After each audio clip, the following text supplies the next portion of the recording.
اس نے خود کمایا ہے وہی ملے گا اس کو۔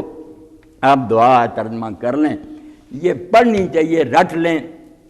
مومنین اس ذمہ داری کو محسوس کر کے کہ 2.5 سپارے ہیں، اتنی بڑی شریعت ہے، یہود اس سے منہ پھیر گئے، راندے گئے، کہیں ہم سے بھی ایسا نہ ہو جائے۔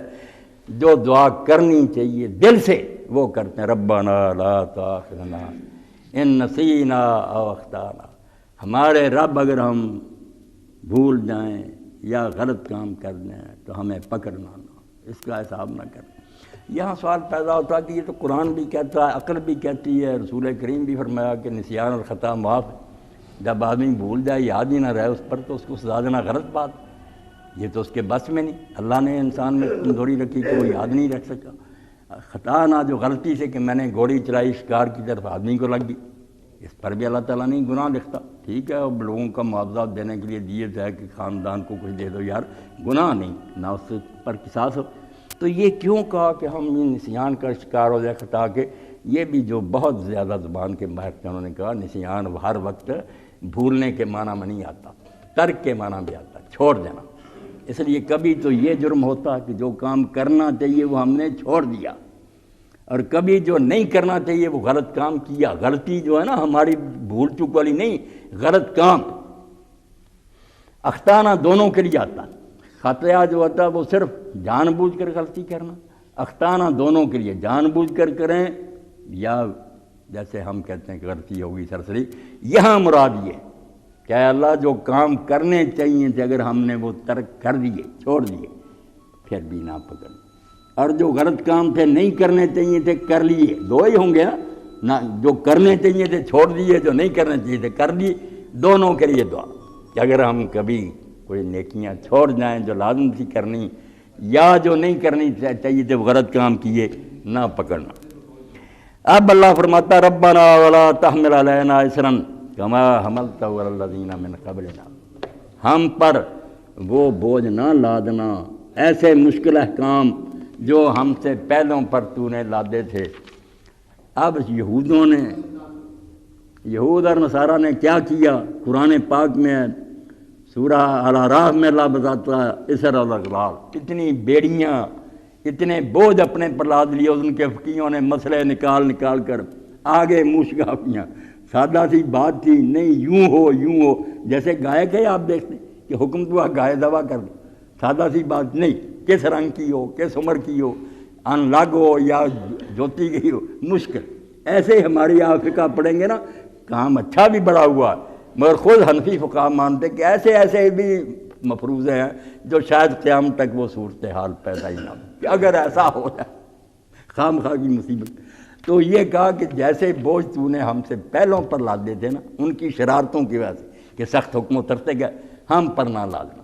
یہ نہیں کہ خام خواہ اللہ لادے گا، ان کی طرح سرکشیاں کریں گے تو حلال حرام ہوتے جائیں گے، احکام مشکل ہوتے جائیں گے۔ اسی لیے سورہ انعام میں کہا کہ ہم نے جو چیزیں حلال ان پر حرام کر دیں، چربی حرام کر دی، اونڈی، ان کی اپنی شرارتوں کی وجہ، جیسے جیسے انہوں نے سرکشی کی حکم سخت ہوتا گیا۔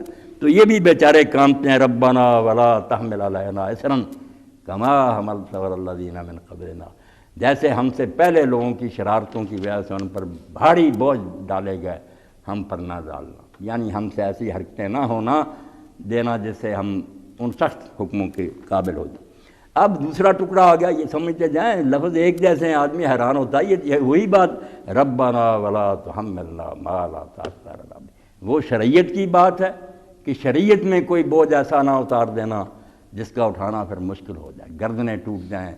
اور یہ جو آزمائشیں ہیں اپنوں کی طرف سے یا بیگانوں کی طرف سے کہ دین حق پر چلتے ہوئے ایسی آزمائشیں نہ آ جائیں کہ ہم ان کو اٹھا نہ سکیں، یہ مشکلات آزمائشوں کی بات ہے۔ ربنا ولا، وہ احکام کی بات ہے کہ حکم ایسے نازل نہ ہو جائیں، یہ کہ پھر آزمائش ایسی نہ آ جائے کہ میں ہار دوں اور نہ اٹھا۔ ربنا ولا تحملنا ما لا طاقت لنا، بس امتحان اتنا ہی لینا جو آسانی سے میں دے سکوں، کوئی ایسا نہ امتحان اور آزمائش آ جائے کہ جو میرے اٹھانے سے باہر ہو۔ رب تین چیزیں سہارا ہیں، قرآن مجید کا کیا کوئی کرے، لا تنقضی دائبو، علی رضی اللہ عنہ فرماتے ہیں اس کے موتی ختم ہوں گے، علماء جو ہیں کبھی اس سے سیر ہو جائیں گے کہ بس اب ہو گیا، نہیں جو نئی تفسیر آئے گی کوئی نئی بات اللہ سجاتا جائے گا، موتی نکلتے آئیں گے۔ اب کیا ہوتا ہے کہ کچھ کام کرنے چاہیے تھے نہیں کیے آپ نے، ایک کوتاہی تو یہ ہے۔ ایک ہے جو نہیں کرنے تھے وہ غلط کام کیے، ایک ہے کہ جو ہوئے ہیں تھوڑے بہت اچھے ان کی قبولیت کا معاملہ کہ ان میں یہ خامیاں۔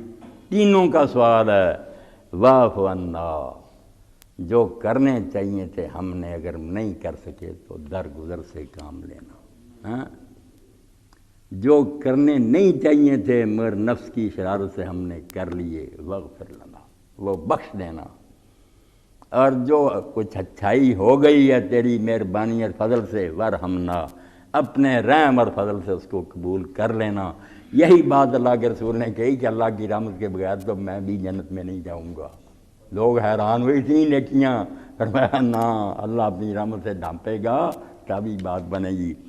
اور اب آ گیا کہ یہ تو اپنا معاملہ تھا نا کہ ہم سے نہ ہو جائے کچھ، اب یہ بے ایمانوں کے ساتھ جو ہے کہ یہود ہیں، نصارہ ہیں، یہ اتنے اسرائیل ہیں، ساری دنیا ہمارے پیچھے پڑی ہوئی ہے، اس وقت بھی تھی اب بھی، اور مسلمانوں کو کچلنا چاہتے ہیں، اسلام کو مٹانا چاہتے ہیں۔ یہ جھگڑا کسی کانفرنس سے حل نہیں ہو سکتا، کوئی یو این او نہیں، بھئی اللہ کہتا ہے یہ اس وقت تک راضی نہیں ہو سکتے جب تک اسلام مٹے نا۔ یہ تو بالکل آپ بے دین بھی ہو جائیں گے نا مگر مسلمان کہلاتے رہیں گے بوسنیا وغیرہ میں تب بھی نہیں چھوڑیں گے۔ یہ تو دشمن ہے اللہ کے رسول کے نام سے۔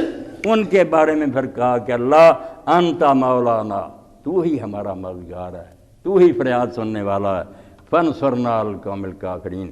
اس لیے یہ کافر اور بے ایمان اگر ہمیں کچلنا چاہیں تو ان کے مقابلہ میں تو ہماری مدد کرنا، ہمیں غالب کرنا، دین اسلام کو غالب کرنا۔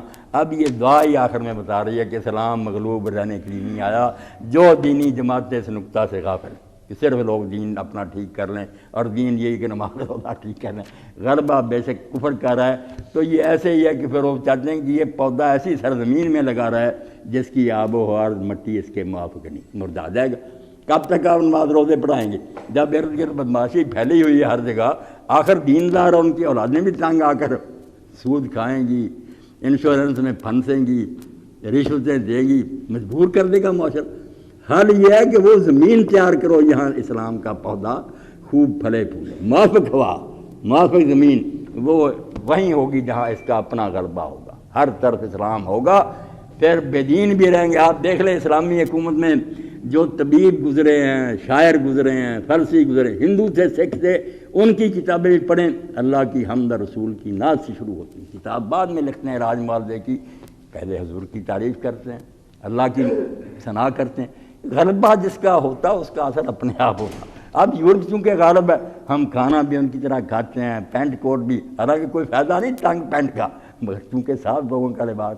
اسی لیے مودی صاحب نے کہا اگر کالے آ گئے نا کبھی حبشی تو یہ لوگ سیاہی لے کر اپنے منہ پر مریں گے کہ ان کالوں کی طرح بنتے ہیں۔ غالب ہونا کوئی چھوٹی بات ہوتی ہے، لوگ اس کو خواہ مخواہ سمجھ لیتے ہیں کہ یہی سچا یار ہے، اس کو دنیا ملی ہوئی ہے۔ اس لیے فرمایا فانصرنا علی القوم الکافرین، تو ہمارا آقا ہے، مالک ہے، مددگار ہے، تیرے سوا کس سے کہیں، ان کافروں کے مقابلہ میں ہماری مدد کرنا۔ تو یہ چند الفاظ جو میں نے کہ کچھ تھوڑی بات لمبی ہوگی، اس سے اندازہ کریں کہ قرآن مجید کے جو کمالات ہیں ان کا کوئی احاطہ کر سکتا؟ یہ کتاب اللہ نے اگر مجید اس کو کہا جو واقعی مجید ہے، نہ اس کی عظمت کا کوئی ثانی ہے، نہ اس کے نفع جو ہے اس کے برابر کوئی کتاب نفعوں کی حامل ہے۔ اللہ توفیق دے اس کی طرف لوٹ آئیں تو پھر علامہ اقبال والی بات ہے، گر تو می خواہی مسلمان زیستن نیست ممکن جز بقرآن زیستن۔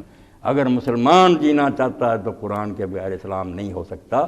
اس کو پڑھ سمجھ اور دیکھتا جا، جیسے ابن مسعود رضی اللہ عنہ فرماتے ہیں ہم اللہ کے رسول سے 10 آیتیں پڑھتے تھے نا تو آگے نہیں سبق ہوتا تھا جب تک ان 10 آیتوں میں جو بیان ہوا ہے دیکھ نہیں دیکھتے تھے کہ جس کا حکم ہوا وہ کرنا شروع کر دیا، جس سے منع کیا وہ باتیں چھوڑ دیں، جب ساتھ ہی عمل پورا ہوتا تھا اگلی آیتیں۔ اس لیے جس دن قرآن کا علم پورا ہوا اس دن قرآن پر عمل بھی پورا ہو گیا۔ ہم سارے پھر چلتے پھرتے قرآن نظر آتے تھے کہ یہ کتاب لکھی ہے، یہ گلیاں بازاروں میں دیکھ لو، قاری نظر آتا ہے حقیقت میں ہے قرآن۔ پھر وہ قاری نہیں تھے محض عبد الباسط کی طرح کے کانوں میں انگلیاں لے لو اور لہک لہک کر موسیقی کے انداز پر قرآن پڑھے، کون ایسے پڑھتا تھا؟ قرآن سادہ ہی پڑھتے تھے مگر روتے تھے، لرزتے تھے، سننے والے بھی روتے تھے، خلق خدا جو ہے اسے توبہ نصیب ہوتی تھی۔